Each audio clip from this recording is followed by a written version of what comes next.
So Brian, before we get started, can you tell us a little bit about yourself and your firm and how you help healthcare brands? Sure. My name is Brian Forrester. I'm the co-founder of Workshop Digital. We're a 30-person digital marketing company located in Richmond, Virginia, and we work with everything from small single-practice healthcare locations to large multi-state healthcare systems. And we're typically retained to help make sense of their data and to drive more patients and more brand awareness through digital channels like Google search engine optimization, Google AdWords, Facebook, Twitter, and all of the other social media platforms that are out there today. Awesome. So Brian, I'm curious, why is it, so it seems like I should say that so many marketers, people that we work with, people, our colleagues in the trenches, they don't seem to have control over their data, don't have control over their analytics. It could be literal control or just figuratively, I don't know what I'm looking at. You've run into that? And if so, why is that? I have. It's pervasive, unfortunately. And so I think first, there are a couple of reasons, honestly, why this happens. A large issue is there's a third-party vendor involved who set up the account, and that person may or may not want to relinquish control. And that's a very unfortunate and common error. And we believe that healthcare systems should own their data. And what that means is own their AdWords account, own their analytics account, own any call tracking systems or any systems that are in place where data is captured. That's a typical reason that we see. Another issue is it wasn't configured in the first place. So there might not be analytics tracking scripts on websites. So there is no historical reference point. Another common one that we see is someone set it up long ago. That person no longer works here, and we don't have any login credentials. So we have no way to access the data, even though we know it's there. We can see that the script is on the website. We just can't get logged in. So Brian, given this issue with having control, having access, any recommendations, any ideas on like what a marketer could do? Yeah, absolutely. So the first thing that I would do is request ownership of that data, right? Take ownership and challenge your current agency if there's pushback there. The reason for that is if you decide to switch agencies, you could theoretically lose all of that historical data. And that can be detrimental to everything from future website launches to marketing campaigns, whether that be offline or online. So really, owning that data is of paramount importance as a marketer in healthcare today. And that's everything, as I mentioned, from call tracking to Google Analytics and everything in between. That could be heat map tracking data in there, which is utilized to study how users interact with your website. All of that data should be owned by the healthcare system. You know, Brian, along those same lines, you're talking about owning the data, you're talking about being able to look historically and having access. You know, one of the things that I've heard you talk a lot about is optimization. And there's a kind of a two-pronged concept of the optimization. One is during a campaign life cycle, you want to constantly see how you can improve. So you're looking at the data, you're saying, well, data's telling us this, let's tweak these variables.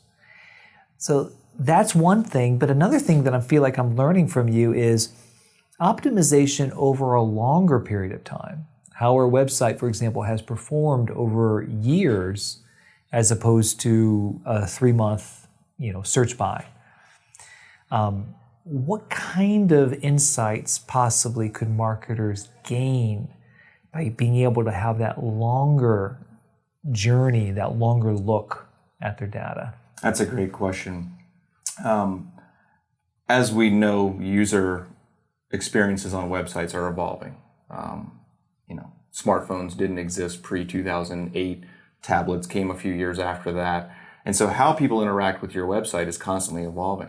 However, how we capture that data has remained consistent. And that typically, for most of our healthcare clients, is Google Analytics. It's a free tool that allows you to capture all this insight.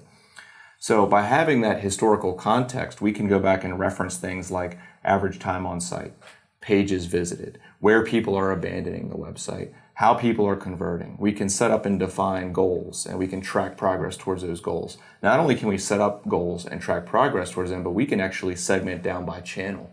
So we can say, let's determine over the past 3 years how much of our conversion data has been originated from an organic search, which means someone clicking on your listing from a search engine like Google, versus how many people have been coming from a third-party site like Facebook or something like that. So having that historical reference point is really, really important, because we can then start to make decisions about how we want to move forward as a business, as a healthcare system. And that can influence everything from, say, a website redesign. If we find that there are pages that are no longer getting visited, we can do what's called sunsetting, so we can take that content down. If we find there are pages that really seem to resonate and convert well, we can do more to get those higher up in the site architecture so they're more easily discoverable by users. We can also look at conversion pain points in the website as well, and make revisions to that. Finally, we can take kind of insights from the marketing that has worked historically over time. If we've been running an AdWords campaign, say, for the past 5 years, we can look at that data and use that to influence future advertising efforts to that same web property. So, Brian, you were talking about conversion pain points, and that's quite often what our clients and marketers feel, is that pain point. How do we get more conversions from our site and from our properties? Can you talk a little bit about what you're seeing in terms of what's working and maybe some ideas that people can take with them? Absolutely. And this is where the real nuggets of wisdom can lie deep inside of your analytics account, and it's just having the right people that know where to look and how to uncover them. Commonly, the most common issue that we see is that the information that the prospective patient or patient needs to find is buried and it's almost undiscoverable. Another common issue that we find is that we're driving traffic through whatever means it might be, a paid search channel like Google AdWords, or an organic visit like a Google organic query, to the wrong page, to the wrong content. So we haven't optimized either the campaign or organic visibility properly to drive people directly to the answer. And what we're realizing is consumers are getting less and less tolerant of having to fish around in your website to find a solution. When they click on an ad or they click on a search result, they expect to find the answer immediately. And so what we're normally seeing in Google Analytics is a query results or an ad click results in a visit. That visit then results in like 3 or 4 page views where they're trying to find the answer that they are actually looking for, and then typically an abandonment. Another common issue that we found is that people will want to go to these healthcare websites to actually get information. So having that valuable content is really important. However, you also have to have a conversion point on just about every page, so that if we finally address their concern, if they've finally done enough research and are ready to take the next step, it's easy for them to do that. And we found that very commonly when we're looking at the data in Google Analytics. They find what they're looking for, but then when we examine that page, there's no conversion endpoint for the user. So the prospective patient is back to search engine land, and they're looking for the next answer where they can also easily convert. So, Brian, I know this is a big question, and feel free to just give us the top line, but are there any best practices for setting up a campaign properly? Yes, there are. The short answer is yes. We seek most commonly, the most major mistake is we fail to set objectives and KPIs first.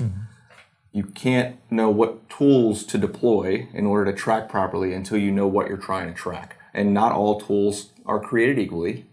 And Google Analytics is not the be-all, end-all, catch-all tool in your tool shed. It should be deployed. But again, we want to take a step back and say, what are the objectives? What do we want to measure? What do we want to measure in the future? What are our KPIs, our forward-looking key performance indicators that are going to be telling us whether or not we're on track towards our goals? Once we've defined that, the next step should be to choose the tools properly. And that could be a heat map tracking tool like a Hotjar or Crazy Egg. That could be an analytics platform like an Adobe or a Google Analytics. It could be a phone call tracking platform like a Marchex or a CallRail. Once you've defined the types of tools you need, my best advice to everyone is deploy the tool in a testing environment. We always see the mistake of we launch first, then we deploy the tool that we need to track the data, and that is backwards. That is where issues often occur. And then if you have inaccurate data, now you've missed whatever window of time it takes you to correct the issue. So always deploy in a testing environment. I think on top of that, there's a product that Google has created called Google Tag Manager, and this kind of goes into the weeds a little bit, and we're not going to jump all the way into that. But I would say research Google Tag Manager and think of it as placing an empty container on your website that allows you to remotely add codes. So if you're if you're an in-house marketing manager and you want to deploy a heat map tracking script, you're able to do that through Google Tag Manager, and so is your agency. So your agency can work independently of your development teams if necessary. So Google Tag Manager is a great kind of step one in order to make sure that you're going to get accurate data tracking, because it allows you to have more control and flexibility over what you're actually deploying. So Brian, I've got a question for you. We see a lot of healthcare marketers putting more of their dollars, more of their investment into online. But because of the nature of healthcare, there's an audience base that's still reading the paper, that's still watching the news, that's still using traditional media. And so they like to look at the blend.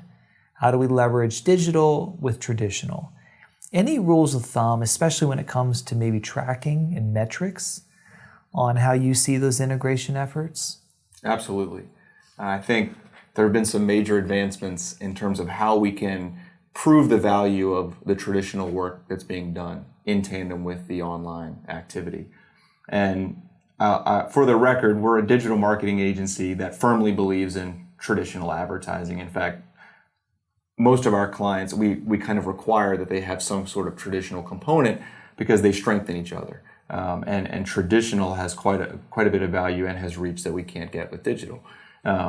That said, we need to be able to prove its value just like we do on the digital side, and there's a couple of ways that we do that. One is through call tracking. So we can define the project, the offline marketing project, whether it be TV, banner, or billboards rather, radio segments, and then we can assign call tracking numbers specifically to that work, so that when that phone rings, we know where it came from. Another thing that we've started doing is vanity URL. So we've started to define a URL associated with each campaign, and when that marketing effort is deployed, we're able to then, through Google Analytics, pass some special information into the account to follow the user journey, so we know that it started with this piece of direct mail, or it started with John driving the truck down the road and hearing the radio ad and that URL resonating with him. And then we can literally track that entire user journey and really add that extra value in for the traditional marketing work to really prove its value. One final thing as a note on that as well, that this is something that kind of goes under the radar, but brand lift is a real thing, and brand recognition in a highly competitive marketplace is critical. If you're not top of mind, then someone else is, right? And so traditional marketing goes well above and beyond what digital can in terms of brand recognition. And in digital, we can actually see the results of that brand lift in terms of search queries generating organic visits to a website. So we can actually look at Google Search Console, which is a component of Google Analytics. It's a separate property, but they work together. And we can actually see a lift in brand mentions around the deployment of traditional advertising like TV, radio, billboard, or print media. And we can tie that back, a certain percentage of that anyway, back to the overall lift or impact of that traditional marketing. So, Brian, could you share 2 or 3 things that you might recommend in terms of how marketers will test their campaigns? Because I know that's a big focal point for what you and your firm do and believe. Yeah, how much time do we have? The short answer is test everything, right? That's kind of a philosophy or a mantra at our practice, and I know you are a big believer of it as well. Yeah. Within bounds, of course. Sure. So, form a hypothesis, test it against a control, and look for a winner. But some common things that we do test are headlines. It sounds simple, but headline testing has resulted in a 50 to 100% improvement in click-through rate, which can really stretch your advertising dollars, which is great. Beyond that, landing pages, where you're driving the traffic, or what pages you're optimizing, even for organic search, are really critically important. So we will conduct landing page optimization experiments or conversion rate optimization experiments, and the idea there being, if we are to build a better user experience when that visitor, when that prospective patient lands on that page, we're going to see a lift in conversion. And that conversion could be more phone calls or more form fills. And typically with our healthcare clients, those are the two primary kind of calls to action. There is some online appointment booking and things like that. So we want to test what page we drive that traffic to. And there are many things that you can test with on the page, such as the call to action. You know, what is the call to action? How do we craft that message so that it resonates with the potential new patient? Do we use videos? Do we use images? What are the images of? Do we use long form content? Do we use short form bulleted content? So those are all things that we like to test. Beyond that, we also really like to test the channels that we're using to serve the message. And that's something where, as we've worked with you in the past, we've really kind of refined that, where we say, hey, with this message, this platform or channel, such as Facebook or Twitter or Google, actually works better than this other channel, and vice versa. So we've run some bariatric campaigns, and bariatric surgery is a sensitive topic. And we found that sometimes on Facebook it works really well depending on the audience, and other times it may be too personal, and we have to kind of rethink how we're getting that message in front of them. So really testing and being open to and willing to test certain platforms as they're emerging. Obviously, there's the Facebook and the Twitter and the LinkedIn and Google and Bing, and now there's Snapchat, and these other channels are kind of coming online. It's being open and willing to kind of take a segment of that budget, not the whole thing, and then kind of strategically place it on one of these channels to test whether or not we're going to get a bigger impact. So, Brian, this has been wonderful. If people want to learn more about you and your firm, where should they go? Sure. So, workshopdigital.com. You can also email me at brian@workshopdigital.com. We're on Twitter, we're on Facebook, we're on Instagram, all of those cool places. You can find most of our information, though, at workshopdigital.com. Brian, thank you. Sure. Thank you.